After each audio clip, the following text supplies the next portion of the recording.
Discover the best-kept secrets from the leading entrepreneurs across the globe.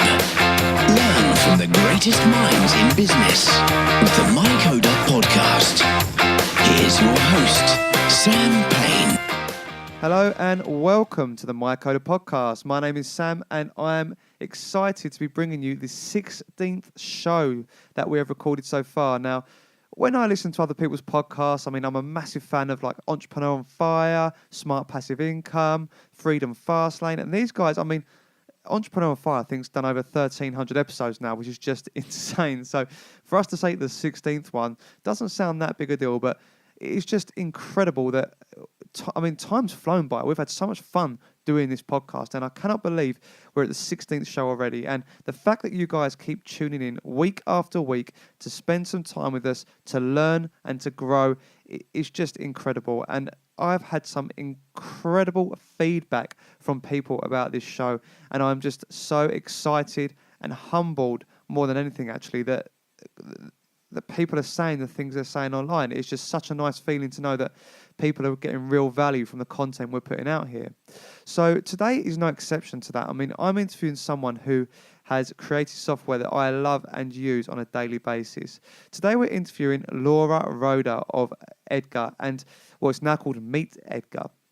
Now, Edgar is a social media automation tool, and Laura designed this when she was very young. She was only 22 when she became an entrepreneur. She started Edgar a few years later after starting LKR Media, and it has just gone from strength to strength. Laura has won 3 awards for Top 100 under 30s entrepreneur. She has done some amazing things with Edgar, guys, and is currently turning over $3 million in revenue every single year. Now, if you haven't heard of Edgar, I would definitely recommend checking it out, especially for your businesses. It is perfect for automating your business posts. So, guys, I'm going to leave the intro here. Here is session 016 of the MyCoda podcast with Laura from Meet Edgar. Good morning, Laura. How are we doing today? Hey, Sam. I'm great. How are you? Yeah, I'm good, thank you. I'm extremely excited to have you on the show today because I've been using Edgar for a while now, so it's helped me out so much with my social media posting, and I love the software and everything you've done with it. So it's really cool for us to be able to speak to you today and just find out how it all happened. So just thank you for coming on. Yeah. It's always cool to talk to someone who actually uses the software. So. Yeah. Well, before we start, Laura, just for the guys out there that may not be familiar with you, could you just please introduce yourself and what it is you do? Yeah, so I'm the CEO and founder of Meet Edgar. We're a social media distribution and scheduling tool, and it's all centered around getting more exposure for the content that you've already created. Awesome. And this podcast is primarily about business startups and really highlighting to the guys out there who are struggling with their own businesses how successful people have done this. So can you take us back to when you first started out? What change took place in you that made you want to become an entrepreneur and start your own business? Yeah, so I started working for myself really young. I had a first and last job as a designer at an agency, and I quit that job when I was 22 to go out on my own. I think at that time, it wasn't like I was just quitting my job to be a freelancer. It wasn't like, I'm going to be the CEO of a multi-million-dollar business. I just knew that as a designer, I could do my work freelance instead of for a company. And the thing that attracted me to entrepreneurship at the time, and still does, is the freedom and the flexibility, being in control of my own schedule and my own work. Yeah. And when you first set out, was LKR Social Media your first business that you set up? No. So I started, just doing freelance web and print design, mostly making websites for local businesses in Chicago. And that evolved into helping them with social media, which evolved into social media training, which is the LKR social media business. And then in 2014, I launched Edgar. Awesome. And we're going to get onto Edgar for quite a bit of this interview, actually, because it's such an awesome bit of software. But I'd like to go back to when you first set up LKR social media. Was social media something that you was naturally using and good at using anyway, or was it something you learned to set up LKR? Yeah, it's something that I was already using. I mean, every transition in my career has happened very organically. So the way that LKR got started is I was making websites for clients, and in 2008, Twitter started to become really interesting to people. They were wondering if they should be using it for their business, how to use it for their business. And I was, using it just for fun, really, at the time. But they knew that I knew what it was, so they would start asking me questions about it. I would help them use it for business. And eventually I was doing that so frequently, and I was just doing it for free. To me, they would pay me to make the website, and that was just, stuff we talked about for fun, really. But enough people told me, people would pay you just to tell them about Twitter. At the time, it was just Twitter because Facebook, I guess it launched as like fan pages, hadn't launched yet. So people said, people would pay you for that. So I thought, well, that sounds like really easy money. Yeah. I can get paid to talk about Twitter, sign me up. So that's really how that evolved. I was doing it for clients and doing it for myself enough that I became an expert in it. That's awesome. And before we move on, could you just tell us a little bit more about LKR social media and the work you're doing today? Yeah, so the company doesn't really exist anymore. Basically, okay. When we launched Edgar, we thought, okay, now we'll be like a software and a training business. But Edgar was just so successful right from the beginning that it really eclipsed the training. So, the website's still up. That's actually something that's like a project right now, is kind of figuring out how to best utilize all those assets. But more or less, that business is going away to be replaced by Edgar. And I mean, you said back then there wasn't really much else going on social media-wise apart from Twitter. So being the CEO of such a successful social media company, how hard has it been to keep up with the times and adapt with the changes? Because everything's just moving at such a fast pace now. I mean, it is and it isn't. I believe that the fundamentals are still the same, and especially for businesses. It's a little different if you're trying to be a personality, that appeals to teenagers on all the most cutting edge platforms.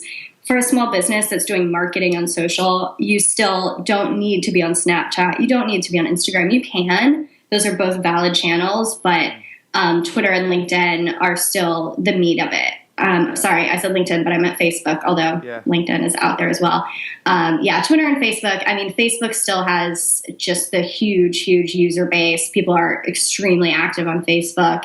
So as a small business, the landscape is changing, and how people use the tools is always evolving. And certainly as a software company, we have to keep up very quickly with how our customers want to use the tool, and also, of course, just API changes from the platforms. But at the end of the day, social media is a great place to get distribution for your content and a great place to connect with leads and customers. And those two things have not changed. Yeah.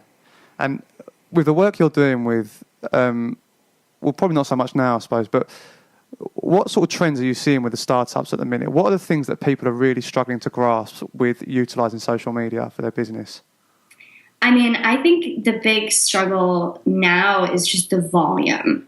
That's a big reason why we created Edgar is to tackle that whole problem of how frequently you need to be present on social in order to be heard.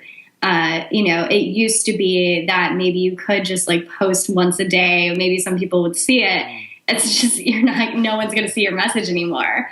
If you're only posting once a day, the volume is so much stronger on all the channels. People are less engaged on any one channel because they're splitting their time between a bunch of different sites. So I think that's definitely the eternal struggle, especially as a small business or a startup that, you don't have a social team creating content for you 24/7. Often there's one marketing person doing it all, or often the owner is doing it themselves. So that's definitely the big challenge. Yeah.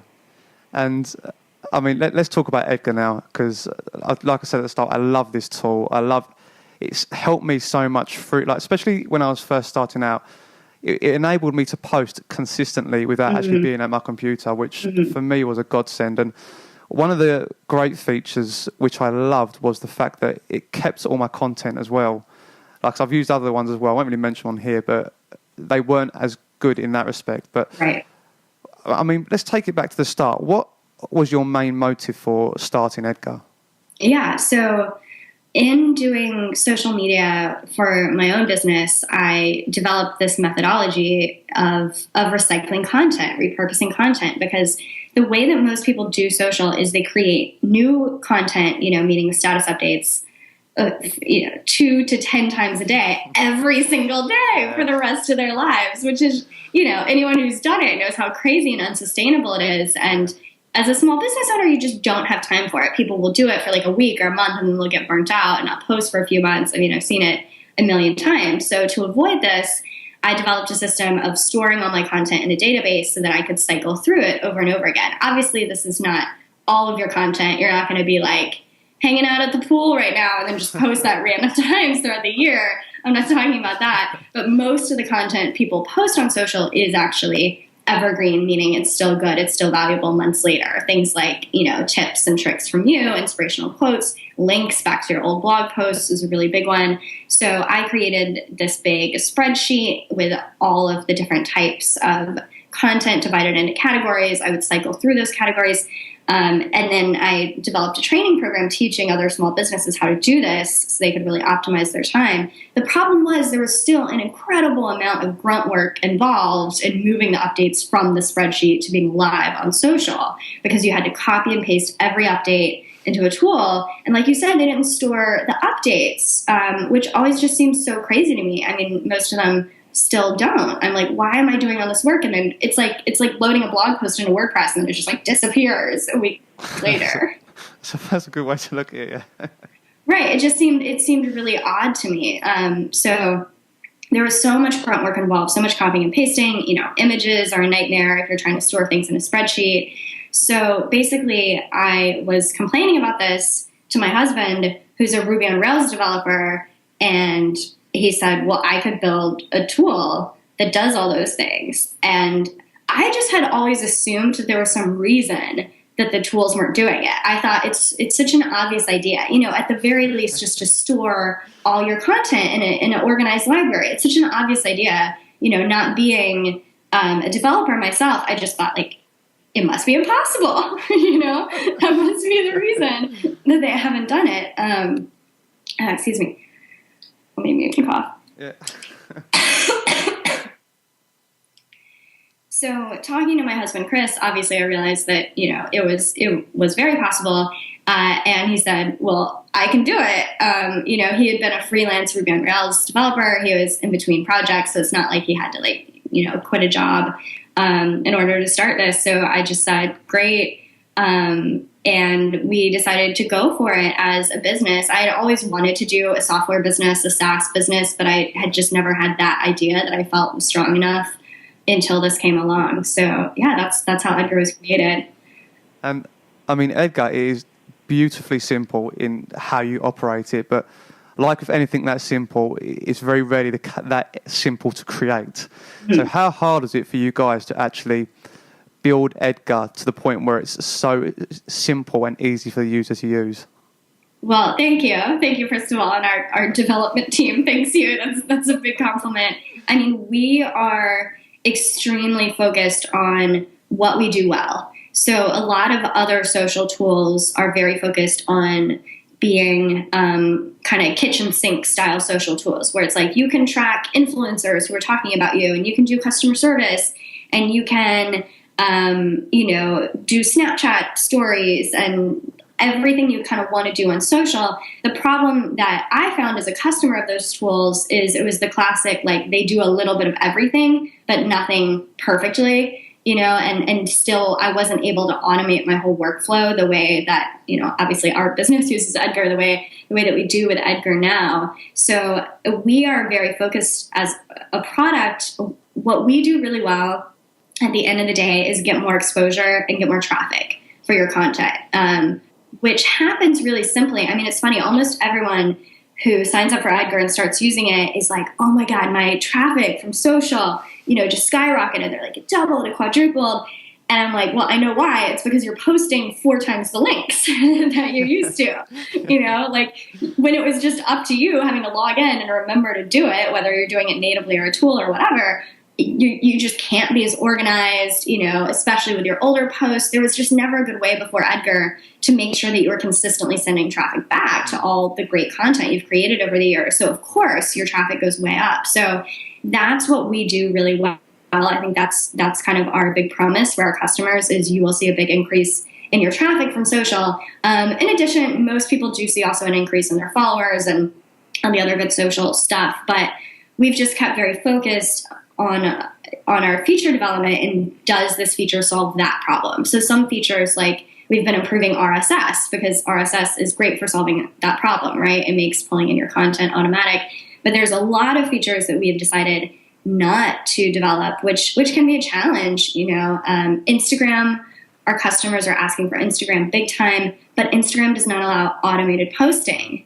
A lot of people don't realize the tools that say they do Instagram, what they actually do is you still have to go into your phone, not even your computer, and hit a button on your phone, which, the tools do what they can to make that easier, but it's very different from our whole idea, Edgar, of just being hands-off and having content go out every day. So we've definitely made some difficult choices like that to maintain the simplicity. Yeah. And it actually leads me nicely into my next question, because I was going to ask, as you've grown in popularity and people are asking for these things, has there ever been the temptation to expand the services you offer? Yeah. I mean, definitely. We have over 5,000 customers now. We have, 100,000 plus people interested in becoming customers. Like that's a lot of opinions about what we should do, and very valid opinions. These are not just from random people. These are from small business owners interested in using social media, and I think you just have to stay really focused on your own strategy. Like I saw something recently. There's a startup called Style Seat based out of San Francisco, and they do booking for hair salons, allow the stylist to have an easy online interface for that. And they're, a very, very successful company, have been doing really well the past few years. And I saw that they just launched the ability to use their software for other, salon type services, skincare, whatever. And I thought that was really cool and really rare, because they obviously could have said, yes, skincare can use, it's the same software, right? That would have been very easy for them. But instead they said, no, we're going all in on hairstylists. We're going to get a huge percentage of the hairstylists in America before we move on to anything else. And I'm a huge fan of that strategy. I've just seen so many startups crash and burn. International expansion is a big thing they get really excited about. Like, why are you guys going to Europe when you haven't even conquered, California? Stay in California first. Like, no one's heard of you in California. You don't need to open an office in Brussels. But it sounds exciting, so people love to do that stuff. So I'm a huge fan of staying really focused. Yeah, I think that's amazing advice for people. And I laugh because I hear stories all the time of people doing things exactly like that. They're talking about scaling before they've even made anything of where they are. Yeah, so it just made me laugh. And I mean, the branding of Edgar is awesome. And is this something you guys spent a long time developing when you was launching Edgar, or is it something that kind of you grew as the company grew? It's something we were deliberate about at launch. So once we decided that the name would be Edgar, it just led to some obvious opportunities to personify Edgar. So we call Edgar he instead of it, and it's just fun to refer to this little octopus who's doing your social media for you, and we have given him a totally ridiculous personality. And we had all that stuff at launch because I'm a marketer, I'm not a developer, I'm a marketer, and this company is a very marketing-centric company, and I knew as a marketer how important it is to give your tool a strong brand and a strong voice to stand out and give people something to identify with. And I just think, why not have fun with it? Why not be weird and quirky and be a little more interesting to people? So that's what we've done. And just out of curiosity, why an octopus wearing glasses? What? Well, so first we picked the name because Edgar was a code name that we were using. And then once we decided we were really going to launch it, we're like, okay, we better name this thing. And we came up with all sorts of names, and just none of them were as memorable as Edgar. So we're like, maybe we can just call it that. And then actually now we've changed the name of the company from Edgar to Meet Edgar because our domain is Meet Edgar, and people often call it that, and it's easier to Google and stuff. So once we decided on Edgar, as a team, we sat down and we actually did this like weird brainstorming as a team, and we're like, okay, the name is Edgar, here's what the tool does. What does this conjure for you? And so people came up with things like a librarian or a bellhop at a like old musty hotel, because Edgar's kind of an old man name. Yeah. So I think that name combined with like the functionality of storing and categorizing everything for you. So somehow out of that process, the idea of an octopus came up. I think, it's kind of an obvious analogy with all the legs, right? Sort of always sorting. Yeah, I think so. Yeah, sorting things out.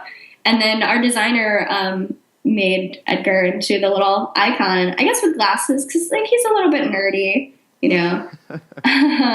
So yeah, our designer designed it. Our copywriter wrote Edgar's whole personality. We have some really cool brand guidelines talking about what Edgar's personality is, the jokes that he makes and the jokes that he doesn't make, a list of all the weird facts about him that have, come to pass. Actually, at one point, so our copywriter, Tom, is American, and he decided that he wanted to pick Edgar's favorite football team. And then he found out there's a team called the Tottenham Hotspurs, right? What, you mean the UK team, Tottenham? Yeah. Yeah. Okay, so to Americans, like Tottenham Hotspurs is like the most ridiculous name of all time. So we're like, that is definitely his favorite team. And then we got like the phrasing a little bit wrong for how we referred to it, Yeah, there's no S. Okay, exactly. See, I'm already going to Hotspur, not Hotspurs. So yeah, our UK customers had to be like, you didn't really get that right. So, it evolved over time.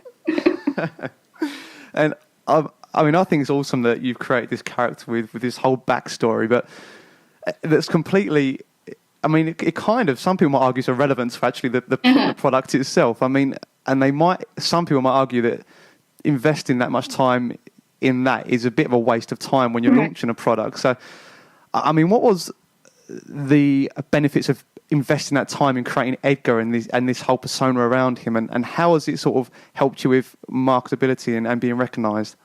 Yeah, I think one of the biggest lessons that I've learned about marketing is everyone has this misconception that people buy based on the quality of your offering, but actually no one knows the quality of your offering until they purchase it.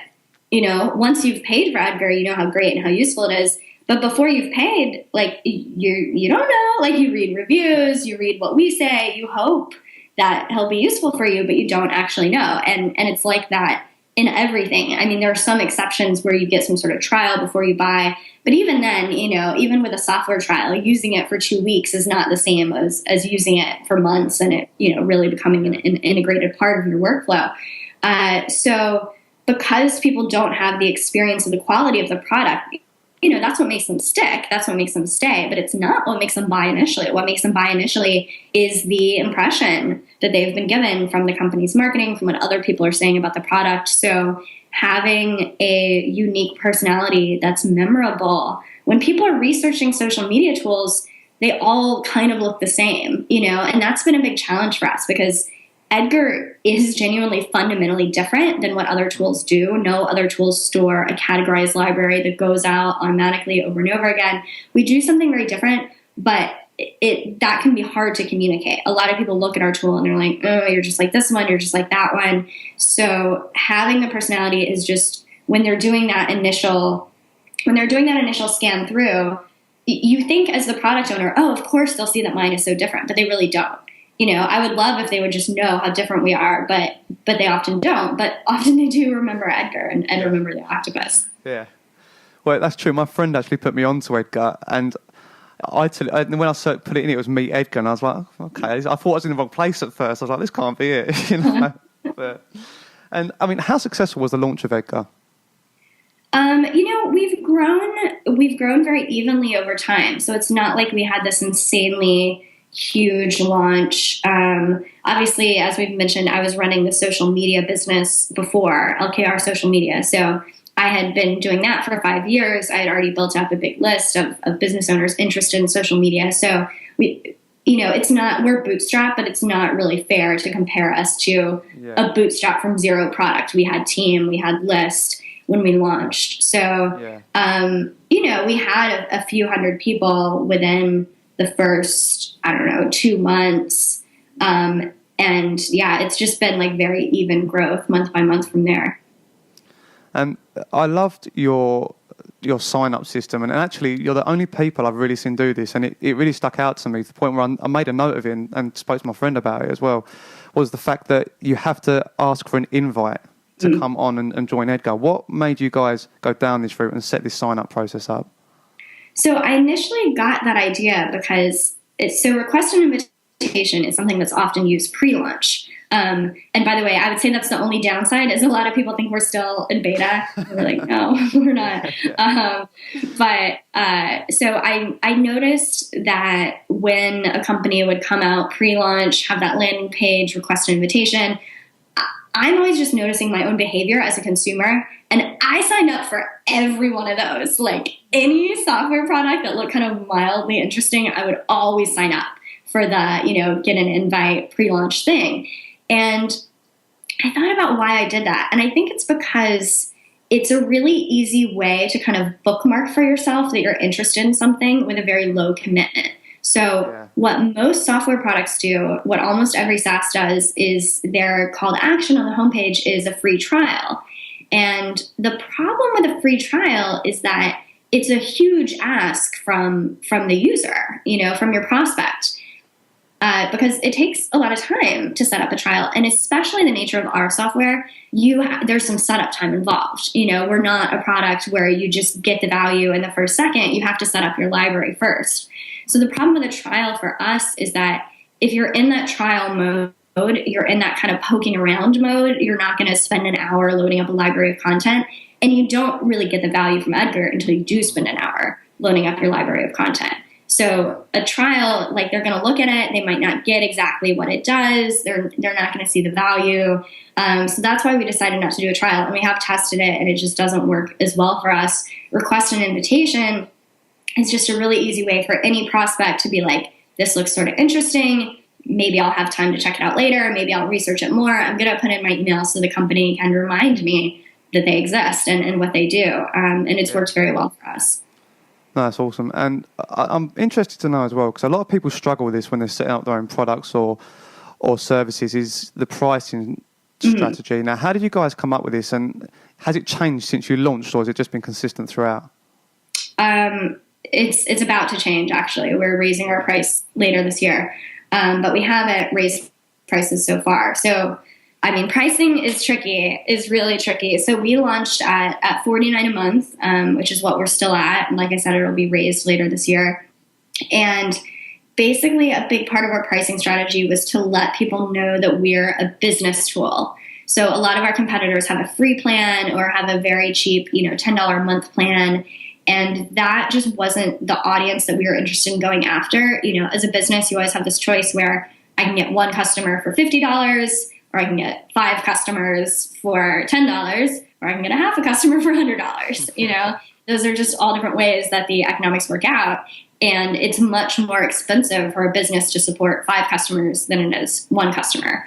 And the nature of our tool is it's a more advanced marketing tool. It's not really for a casual social media user. And especially in the social space, there are some people that pay $10 a month for a tool that don't even have a business, that just have like a project they like to promote, or they just like to be active on social and kind of keep it organized and make it a little easier. So we really wanted to be very clear that we weren't interested in that audience. There's other tools for that audience.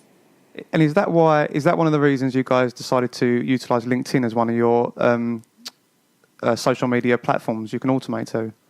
Yeah, and LinkedIn, it's a business one. It's also just one that's easy from like an API perspective. We're going to have Google Plus as well until they started like rapidly falling apart, and we're like, maybe not what we want to devote our development resources to. But Google Plus is not just open, which a lot of people don't realize. You have to be approved by their program. So we were kind of in that process. So yeah. And is there scope for any new social media platforms to come onto Edgar, or are you kind of sticking where you're at for the minute? We're sticking where we're at for now. Like I said, I mean, Instagram is very interesting because it is definitely becoming one of the biggest platforms, and it's getting more and more interesting for business. But if they stick to not being able to automate the posting, that just is kind of the opposite of what our tool does. Having to go on your phone 5 times a day and press a button kind of defeats the purpose of Edgar. But we're open-minded. We're listening to where the tools go and what our customers want. And I'd like to talk about posting strategies and things like that, because this is I've been out at dinners and networking events, and people are like, oh, all you need to do is post once a day. And I'm like, well, no, not really, because you're going to get completely lost on their news feed. But there's a lot of confusion about this. So, I mean, from your experience, what would you recommend to the guys listening in? How should they structure their posting strategies, especially in the startup phase when they're trying to gain a lot of traction for their business? Yeah, I mean, basically everyone needs to post more than they think. I mean, the stats are very clear. Less than 5% of people that follow you see any given thing that you post. I mean, it's a tiny percentage. Yeah, I didn't even know that. Yeah, so if you are posting something once, the odds of people seeing it are just very small. And especially when you're starting up, I mean, the way that social is going to be the most valuable for you is getting more eyeballs back to your website, which happens through your blog posts. People aren't going to share your contact page on social media. They'll sometimes share your product, but they have to be pretty motivated to do so. People will share a good blog post. I mean, there's a lot of data that shows that people who share posts very often haven't even read the post. So people will share a good headline even if they haven't read the post. So that is your bread and butter for getting eyeballs, onto your project is blogging. So blogging, it can also be video, podcast, whatever. Creating content goes very hand in hand with social. You need to be using social to promote your content. Social, without your own content, I mean, you can build an audience using other people's content, and that should be a part of your mix, but you're missing out on a huge opportunity to drive traffic back to your site. Yeah. And the one thing I loved about Edgar as well, or another thing I loved about Edgar, is the fact that you offer analytics on the post as well. It tells you how many times it's been shared. So how important are analytics when it comes to setting up your social media strategies? And do you recommend guys utilize the more popular posts more than others, or keep it pretty consistent in terms of how often that post goes out? Yeah, I mean, analytics are interesting because I actually see that people can get a little too detailed with them, especially in the beginning. The way that I like to look at analytics is more create a whole bunch of content, send it out, and then use your analytics to refine the type of content that's doing well. So it's definitely smart to look into. I think it can be a waste of time to get too detailed on exact posts, and I would look more at the type of content. I guess I would look more at overall trends, which with Edgar is cool because you have everything in categories. So you can look at the trends of how your categories are doing and say, the inspirational quotes, they just don't get many shares. My audience isn't feeling them, but whenever I post something funny, it gets a ton of shares. That seems to be resonating better with my audience. So I would look at the analytics more that way. Of course, if you have a piece of content, a status update that is just hugely successful for you, absolutely model more content after it, and absolutely put it more frequently in your rotation. Yeah, and I read a really good article actually about Edgar where he was interviewed, and it's saying how Edgar has got nearly 3,000 monthly recurring visitors or users. It's generating over $150,000 a month, which is just insane. So, I mean, congratulations on that, firstly. That's incredible.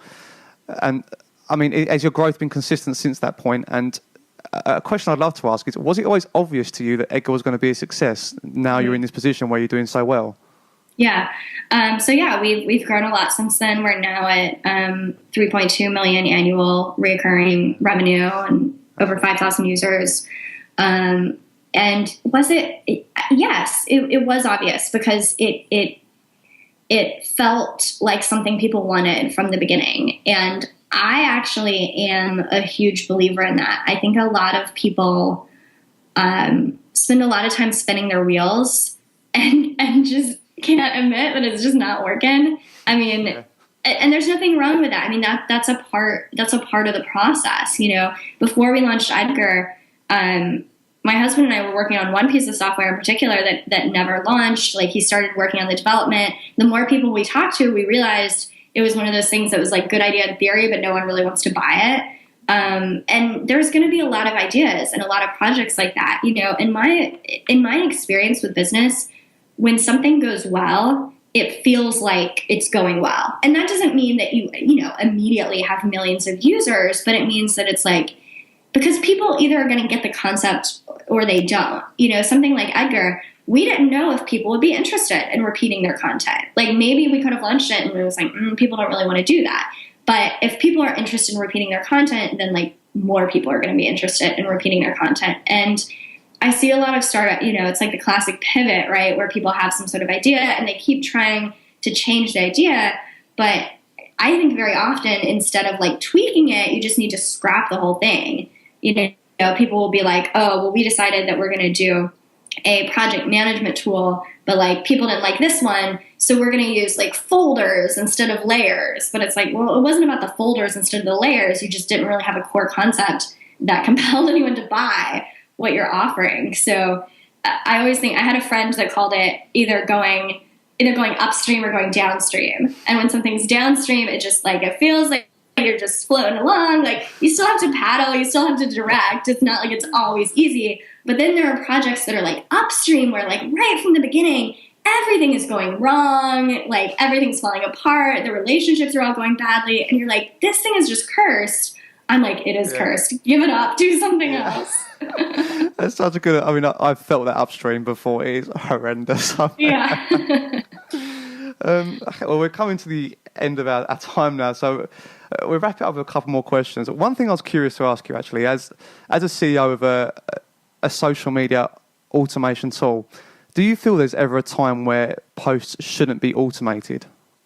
Yeah, absolutely. I mean, I mentioned earlier in the interview, the more kind of personal updates, like sitting by the pool, I mean, that stuff can get really weird really quickly. You can schedule some of that a little bit ahead of time. I don't think that you have to be like live on your phone posting everything. But yeah, it does get weird if you decided to post something live and it's totally contradictory to what you're actually doing. Yeah. I'm also a believer in knowing what's going on under your own name. So with my LKR Twitter account, I use Edgar to automate the posts, but I read all the responses and I write all the responses. Yeah. Everything that's written as LKR is me. And I guess if you're like a mega celebrity, you don't need to do that. But if you're not a mega celebrity, I don't want to ever have a conversation with someone on Twitter and then I meet them in person and I'm like, I have no idea what they're talking about, because that wasn't really me. I just don't like that. And for a lot of businesses, live content is really important. Evergreen content is not the only type of content. Our philosophy at Edgar is that you should have evergreen content as your bread and butter going out every day. Why not every single day have good, solid content so that you can go in or not and add on top of it? It's just not realistic that you're going to go in every day, but days that you can, that's awesome. And some businesses, like I was talking to someone about food trucks. Like, a food truck business is a very current business. They're probably on Instagram sending out like current pictures of the special that day and the people in line right now and, the people posing with their food. Like, that's a business where you want to have a lot of live social, but that also doesn't mean that they can't have regular posts going out every day, automated too, linking to reviews of them and talking about, the behind the scenes of how they make their best food. It should be a mix. Okay, and Laura, one more question before we wrap things up today. If you had to give one piece of advice to people who are just starting out today, what would it be and why? Stay in action and make it live. I mean, this is something we still talk about at my company. Make it live. Doesn't exist until it's live. Like, I was talking to the guy who heads up marketing for my company, and we have, a launch coming up, and he's like, well, I thought it would be good to do everything at the same time, put all the new pages live at the launch. And I'm like, no. I'm like, if you ever can do it a week sooner, always do it a week sooner, always. And, that means that we have another week to do a split test. That means we have another week to see how it performs. And that just applies with everything in business. Like, it's easy to feel like you've done a lot because you've been, working on things behind the scenes, working on your copy, working on your software. But actually, it doesn't exist until another human gets to interact with it. And that's when you start learning and growing and developing. You can't really learn anything when it's in your head. You need to put it out there. You need feedback from other people. So I know that you don't think it's ready. You never think it's ready. You just have to make it live anyway. Yeah. I love that. Do you know what? That actually, I haven't actually said, no one really knows this, but this podcast itself, I set it up in 24 hours off the back of a few emails I sent out to people asking for interviews. And they literally said, it was like 2 days before the interview, I emailed a few guys and they were like, yeah, that's fine. We'll do it on this time and date. Are you good for that? I'm like, yeah, no problem. We'll do it. I was like, I don't know how to set up a podcast. I haven't got a mic. I'll go straight on Amazon Prime. And it's one of the things that's got me the most traction ever. And it was something that was set up like within 24 hours. So yeah, definitely testament to that. That's great advice. Yeah. And Laura, last one for you is, where can people find you online and how can they get in touch with you? Yeah, so you can find Edgar at meetedgar.com, meet Edgar on Twitter and Facebook, and you can find me at LKR on Twitter, or I blog at lauraroeder.com. Awesome. Laura, thank you so much for coming on today. Like I've said before, I'm a huge fan of your work and I love what you're doing with Edgar, so really appreciate you coming on and just giving us some of your time. Yeah, thank you, Sam. Well, there it is, guys. Another episode done of the MyCoda podcast. And once again, Laura, thank you for coming on today. Like I said, it is an absolute pleasure to be able to interview you and just get to know the backstory behind Edgar and how you made it such a success, because I'm a huge fan of the software. And guys, if you aren't familiar with Edgar, please go and check it out. It has saved me so much time. Just to put it in perspective, I have 3 companies now that I'm running. And on top of that, I'm doing consultancy work for other people. For me, time is of the essence, and I still manage to post consistently all the time throughout my social media pages. And it's just because of this social media automation tool, Edgar, that I'm able to do it so well. So please, if you haven't done so, check that out, guys, because it can save you so much time. And I mean, one thing I really took away from that interview actually was the fact that they built this octopus wearing glasses and gave it this personality and built a whole story about this person called Edgar, and the fact that they tried putting in quirky things like he supports the Tottenham Hotspurs. I mean, we can forgive Laura for that one, I suppose, as they don't have Tottenham Hotspur in America. So Laura, we'll let you off the hook for that one.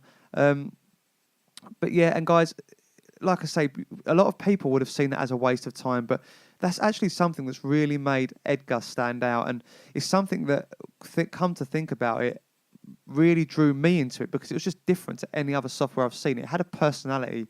It didn't feel like it was software. And I suppose it's because they spent all that time working out the backstory. So that's one thing I really took away from the work that Laura has done with Edgar, with her team. And that is it, guys. I mean, please check out the show notes below. We've got so many links going on down there now.